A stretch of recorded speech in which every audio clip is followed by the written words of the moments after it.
Hey guys, it's Randall Morgan. I heard about the recent death of Chester Bennington, which I'm listening to Linkin Park right now. My dad's the guest room in my dad's. I'm gonna talk about Chester Bennington's recent suicide, and for me, I kind of grew up. I was a big fan of Linkin Park, which I just graduated. I was a huge fan of Linkin Park every time, like ever since I was a freshman year. My freshman year in 2013, like November 2013, and I really started getting more into Linkin Park. And when I heard Chester Bennington died, I was at my mom's, and I remember I remember scrolling through Facebook, and I heard that I saw on Facebook a TMZ article saying Chester Bennington recently committed suicide this morning. And for me, I was like, no, he didn't. Because TMZ is a gossip, like, as people know. Sorry, I'm recording this on my personal computer. I was like, no, he is not, because TMZ is a tabloid place. And I remember, he's like, no, he's not. He's alive and well. And I wanted to double check. And everyone was saying, oh, he's dead, he's dead. And when he died, which I'm still kind of like going in and out, saying like, oh, he's not dead, he's dead, no, he's not, he's dead, no, he's not. And my emotions really started catching up with me. And I just remember listening to Linkin Park. And when he died, I remember when a lot of things came what I didn't know until what he died. And when he was hearing that he was bullied, which really hit home with me because I was bullied all through my high school, like not even through my high school career. Because I remember in 6th grade, there was a rumor that I was dating the weird kid, which his name was Jason. I'm not gonna say his last name, but he knows who he is. One of the big things people would say, like, oh, are you dating the weird kid? Dating the weird kid. Sorry. I was listening to Linkin Park on demand. But the story goes, like, some girl ended up saying, like, oh, I'm dating a weird kid. And I kept denying. I kept saying, I'm not dating the weird kid. We're not dating. We're just friends. And one of the things I said was, which it was miscommunication. And I remember specifically, like, no, we're not dating. Then the next year, which another thing that he said, that he did consider suicide before. And I remember saying, like I do remember, like, which leads me to my next story. I remember when I was in 7th grade, one of the girls I knew who I was in band class with, and saying, oh, Rain is cheating Jason for Josh. Because, this is my side of the story. I remember putting an instrument back for Josh because he was being dealt with by the teacher, and I figured, hey, I'm gonna put it back for him so he won't have to. So by the time we leave, he didn't have to put his instrument back because I was taking a band class. And I remember at the age I was, It was my first, that night was my first thought of suicide. I I didn't want to commit suicide. It took me some time to calm myself down. And I told the teachers, the band teacher and my science teacher of a Potomac sport, my side of the story. And I cried for the rest of the day.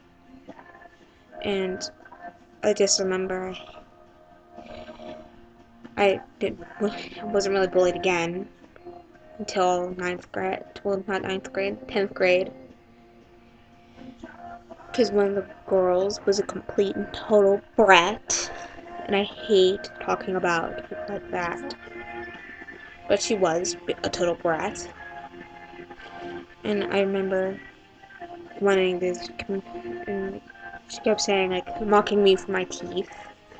I have buck teeth, I admit that. But she kept saying, like, she mocked me for my teeth.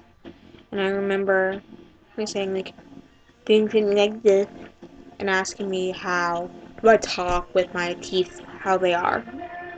And I said, like, just like any other person. And I told the teacher that she was mocking me for my teeth. And I remember the same girl, because we had art together. I remember she said, I was playing around with a friend of mine, who was in the same class. I was going to playfully hit him with a pen, like one of those cardboard pencil boxes. And I remember going and trying to hit him, like, playfully hit him, and, like, that's it. Like, I didn't realize the box was open. And I remember, by accident, I ended up hitting her, right? Because I didn't intend to hit her. I would, never mind. Like, it's just, like, for her, when she said that, it hurt me. And I remember her overreacting, saying, do you want me to hit you now or later? And it hurt me really bad, and she asked the art teacher asked if I was okay. And I was like, yeah, I'm okay. She just overreacted. And for me, like, when people, and a lot of it didn't really affect me, like, my thoughts didn't really affect me up until Chester Bennington's friend, the lead singer of Soundgarden, Chris Cornell, died. And when it came out saying it was a suicide, it kind of affected me a lot, because, like, not as much, like, more emotionally, like, oh, he died, I'm sad. Yeah, I loved the band, but I truthfully I only knew one song from them, and I knew that they were grunge, but I kind of was really upset that he died.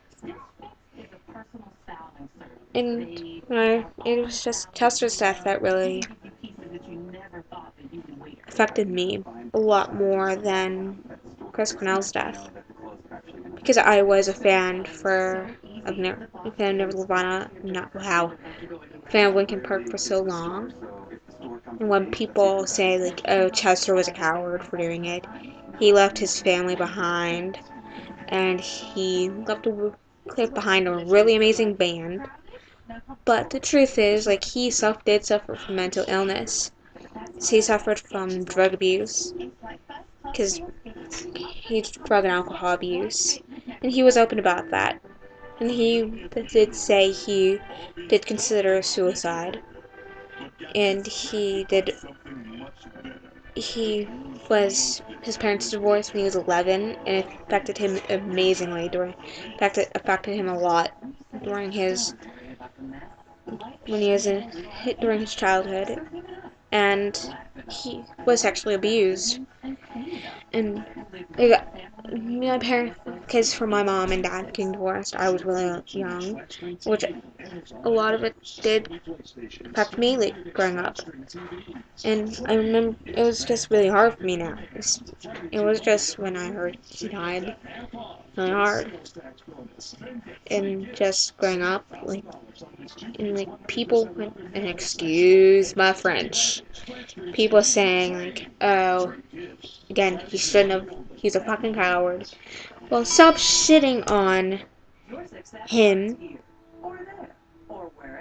He, so again, suffered from mental illness, being sexually abused, and drug addiction, or alcohol addiction, so fuck you for saying that. But, as someone who, again, like, who was in almost the exact same shoes as he was, it's hard, like, Chester probably wasn't in the exact right state of mind when he chose to suicide, because he did have kids, and was married. And then people say, like, oh, he was a coward. Again, fuck that. Fuck that idea. And accept he was not in the right state of mind, because he probably wasn't. It's just who he really wasn't in the right state of mind than how he would be. And that's exactly what it was for me. I'm, like, sometimes when I do consider, because I did attempt suicide a couple times, by scratching my wrist till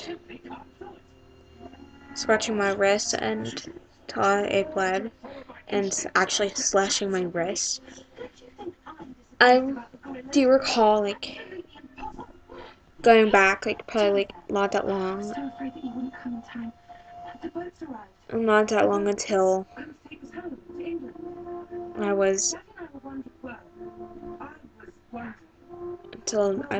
really was about to die. Like, I like, went and, like, rubbed my wrist,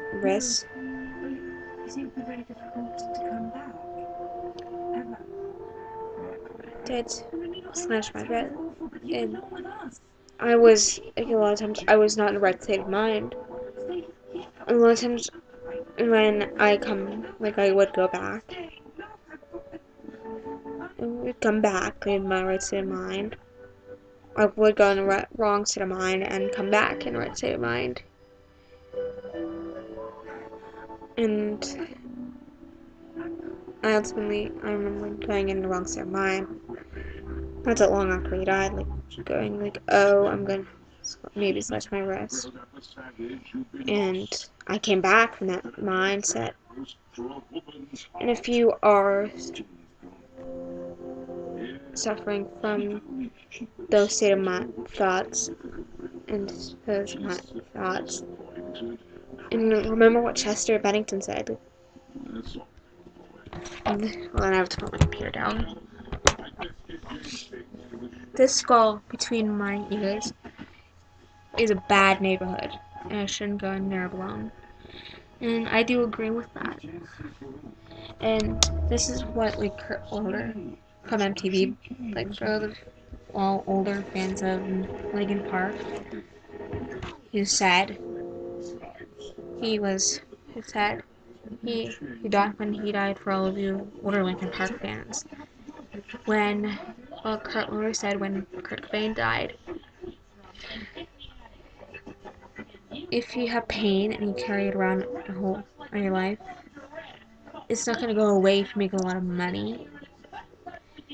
And it's true, like, you'll probably add more fuel to the fire. And I do believe for everything Chester Bennington experienced throughout his life, from his family life, his early family life when he was a kid, to his drug and alcohol problems, to the death of Chris Cornell, all added fuel to the fire. I do personally believe that. And a lot of it is really hard, like, I admit that. So if you are getting help to get out of a bad place, don't be afraid to talk to someone, because it really does help. And for me, rest in peace, Chester. You were amazing, even though I never got to meet you. So, rest in peace, dude.